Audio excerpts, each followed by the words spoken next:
Hi all, welcome to CA Classroom. In today's lecture, we will be talking about deposits chapter in the Companies Act. Deposits is defined in section 231. It says what is a deposit, and more than that we should know what is not a deposit. Then section 73 to 76, some provisions for deposits and some rules. But before we get there, let us understand why we have this chapter deposits and what is the concept behind it. Let's say you are a member of a company or you are an individual. You want to invest your money. You will go and put an FD or an RD with a bank. There are so many banks which are giving fixed deposits in the range of 6 to 8%. 8 is little high end, but 6 to 8% return, guaranteed return from the bank. Money is definitely safe. All scheduled commercial banks, private banks, any bank, if you deposit the money, it is definitely safe. Then, why will an individual deposit money in a company? Why? Instead of depositing in a bank, why should I first deposit money in a company? Company can borrow money, they can raise capital in form of shares or borrowings. Borrowings can be of two types, debt, all your debentures, loan, etc. They can also raise funds in the form of deposits, and every year they will pay interest to the deposit holder. But why will you want to deposit in a company instead of a bank? Risk is also high. To deposit in a company, you don't want 6 to 8% return. You want something between 10 to 12% or 8 to 10%. Little bit higher return. Then risk is high. Therefore, return is also high if you deposit in a company. However, the Companies Act wants to protect all the deposit holders, and hence they have framed some rules and provisions that what all a company should do for raising money through deposits, and what is the procedure they have to follow if they want to raise money through deposits, and which company can raise deposits and which company cannot raise money in the form of deposits. Now let us get into the chapter. Now let us understand the definition of what is a deposit. The Act defines deposit as deposit includes any receipt of money by way of a deposit or loan or in any other form with the company. So let's say there is X Limited. You are depositing money. I am an individual. I am depositing 10 lakhs to the company. It becomes deposit for X Limited. It is an inclusive definition which says it includes money received by way of deposits or loan or any other form. Such a deposit has to be time bound. It has to be repaid within a period of time, and deposit can be secured or unsecured. Deposit definition is very simple. What you should learn is to understand what is not a deposit, which is important for this chapter. You should understand what is not a deposit. Now let us discuss to understand what is not a deposit. Now let us understand few transactions or few cases which are not a deposit, but they may look like a deposit. First, any amount received from state government or central government to the company in form of loan is not a deposit, it is only a loan. Let's say central government is giving money to X Limited as a loan. You can only call it a loan. You cannot say this is a deposit made by central government in X Limited. Amount received from foreign bank, you are taking loan from foreign bank, Indian bank or public financial institutions. All these are considered as loans. You cannot call this as deposit. Therefore, for all these things, the provisions of deposits are not applicable. Next, money taken from another company. Let's say X Limited borrowed 10 lakhs from Y Limited, calling it intercorporate loans or intercorporate deposits. This will not be covered under this chapter. Any commercial paper, this is also not covered in this chapter.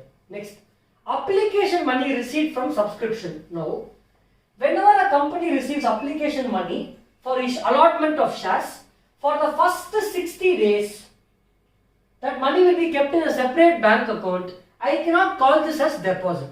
Once 60 days is completed, within the next 15 days, company has to refund this money. So after a period of 75 days after receiving money, if company has still not refunded the money, then after 75 days, I will consider that money as a deposit. Money received from debenture holders for issuing debentures, that is called debentures and not deposit. Money received from director or their relative is not a deposit, provided they have to give a declaration that this money is given and they did not get this money from borrowing from any other source. Any deposit from employee is giving money, But however, this money which employee is giving should not cross his annual salary. Amount held in trust. Let's say you have 10 lakhs. You want to keep it safe somewhere, you are going out of station. So you give it to your friend and go. Same way, various people might give some money to a company to keep it in their trust safely until they come back. On this money, no interest will be paid. Therefore, this money held in trust is not a deposit. Promoters giving loan is called promoter loan and not considered as a deposit. Any trade advances. Now, let's say you want to, a creditor, you are purchasing some goods from a person for which you will pay him advance. Similarly, when you are selling goods, your customer, the debtor, will pay you some advance. These kind of trade advances received cannot be called in deposit. This can be adjusted with the future dues within the next 365 days. However, if there is any legal proceeding over here, then company cannot make this adjustment. What are the other trade advances considered? Advance received for purchase of immovable property, advance received for any capital project, any other business transactions where company is receiving advances for the purpose of business will not be called in deposit. It will be considered as a trade advance. Amount accepted by Nidhi company is not a deposit. You have to refer to Nidhi company provisions. Collective investment scheme, all the investment funds, and startup company where a single person in a single tranche is investing more than 25 lakhs, then for that startup company, this amount is not a deposit. Now it is important to understand which company can accept a deposit. Can every company, can a 1% company, small company accept deposit from everybody? No. Like I said, risk is very high in deposits. So the act is very strict when it comes to compliance. It says which company can accept a deposit. First it says which company can accept deposit from its existing shareholders, existing members. Both private and public limited company can accept deposits from its members. The Act provides the procedure and the rules provide some limits. We will discuss that in the next section. Similarly, deposits from public, from members, both the companies, private and public, can take from members. From public, which company can take deposits?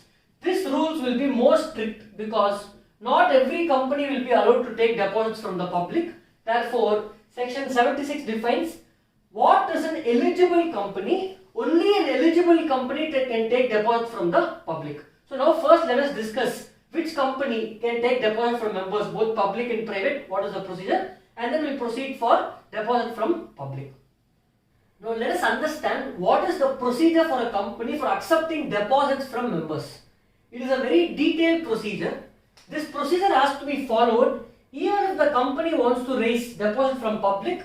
Additionally, there are some more things for public which we will see later. But now, this is the procedure a company has to follow if it wants to raise deposits from members. First, it has to pass an ordinary resolution in the general meeting. Now understand guys, deposit it's not like 1 month or 2 months. Company can keep taking deposits every year from public. So it's a continuous open offer. So there are some provisions and very strict compliance company has to follow. First, it has to issue a circular to its members and statement containing the financial position of the company, credit rating obtained by the company, and the total number of depositors and the amount due in respect of previous deposits. Now, every deposit will not be the first time. Company will already have some outstanding deposits. What is the status of that deposit also? Company has to give. This circular should also be filed in a newspaper. Which newspaper? One English and one vernacular newspaper which is in wide popularity in the locality and nation. Also, such circulars should be sent to every member of the company in registered post or any online mode where there is proof. How long should the circular last in the newspaper? What is the validity?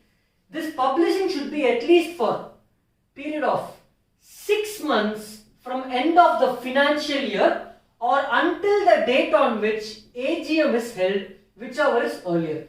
If AGM is held say in the month of May, then 2 months you can keep it, then it is enough. This is provisions in relation to circular. Once circular is issued, such circular should also be filed along with the statement what statement, details of financial position, all these attachments to the registrar within 30 days of issuing such circular. This is the procedure. Next, company should also transfer every year 20% of the deposits maturing that year and the next financial year before 30th of April in each financial year. So in this financial year, before 30th of April, how much deposits is going to mature? I have to deposit in a separate bank account. That is very, very important. Company should have not defaulted in the last 5 years even once in payment of deposits and interest. Company should certify that this has not been done. Now, next, after such certification is done that we have not defaulted in the last 5 years, they should also create a charge on the assets for securing the deposits or any other mode of security. If you are not creating a security, then it will become an unsecured deposits, which you have to clearly mention. The deposit, what is the maximum amount of deposit a company can raise?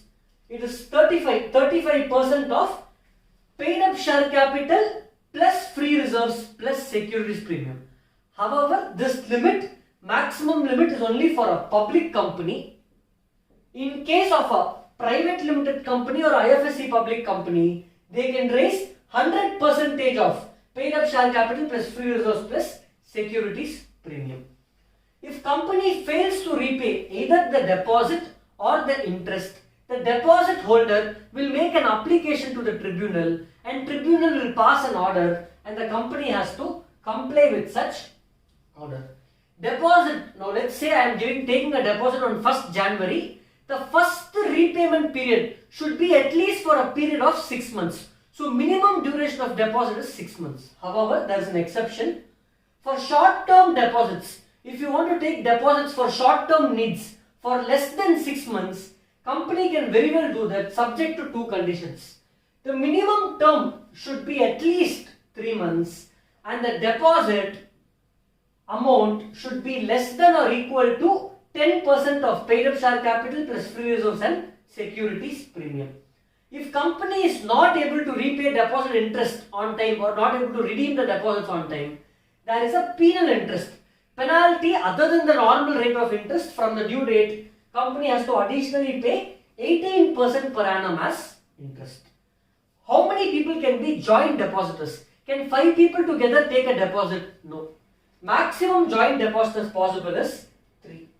The minute I apply to the company, pay money to the company for depositing in the company, within 21 days from such a day, company has to give you a receipt. Just like how company gives you a share certificate, a deposit receipt confirming that you have deposit with the company.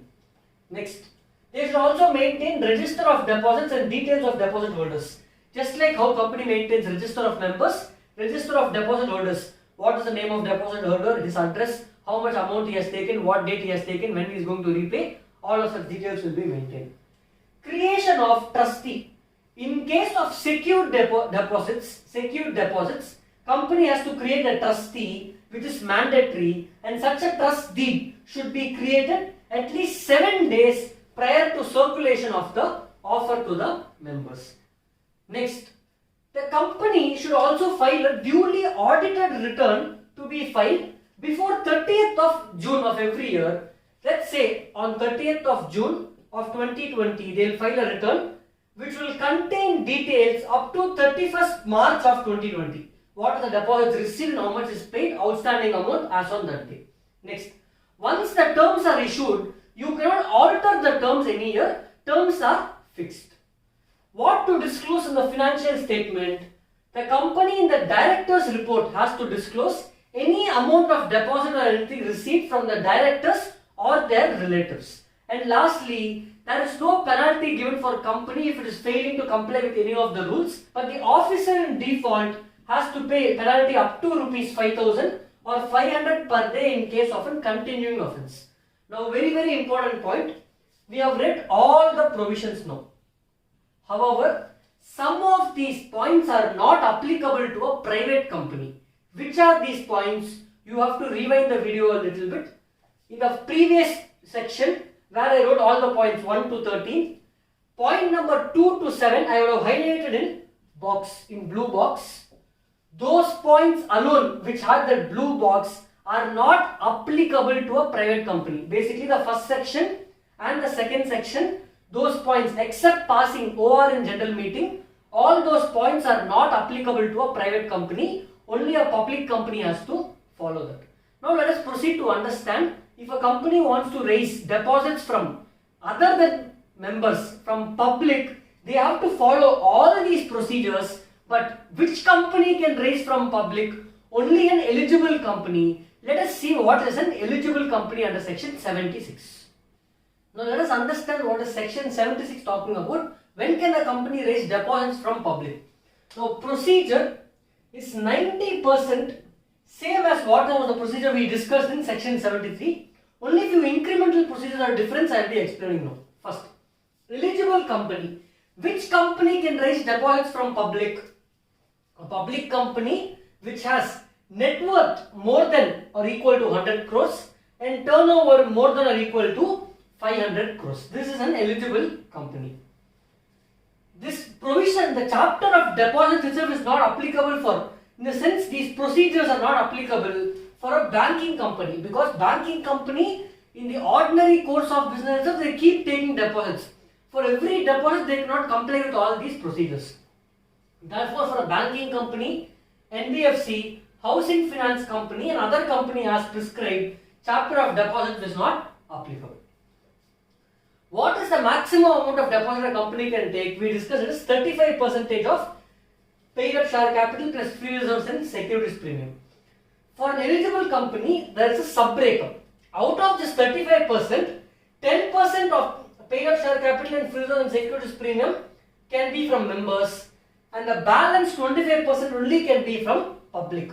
So from public, how much you can raise? Maximum 25% of paid up share capital plus free reserves plus securities premium of the company. We saw deposits term minimum is 6 months. In case deposit is repayable on demand, maximum period is 36 months. This is applicable even for section 73. Next, maximum rate of interest deposit that we can give is what is as prescribed by RBI.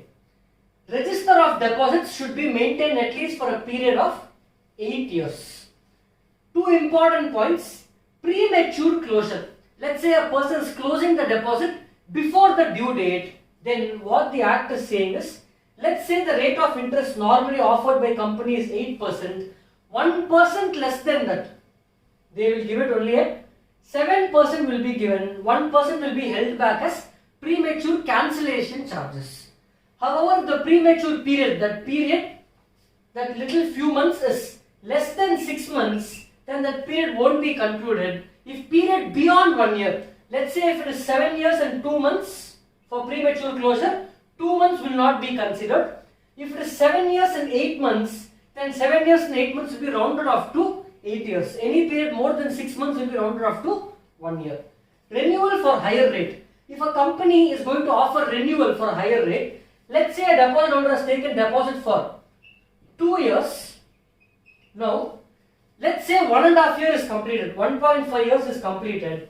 Now he wants to renew the deposit at a higher rate, then that is allowed only if the period of renewal is more than this balance 6 months. He cannot renew it only for the balance 6 months. The new renewal should be more than the unexpired period of the deposit.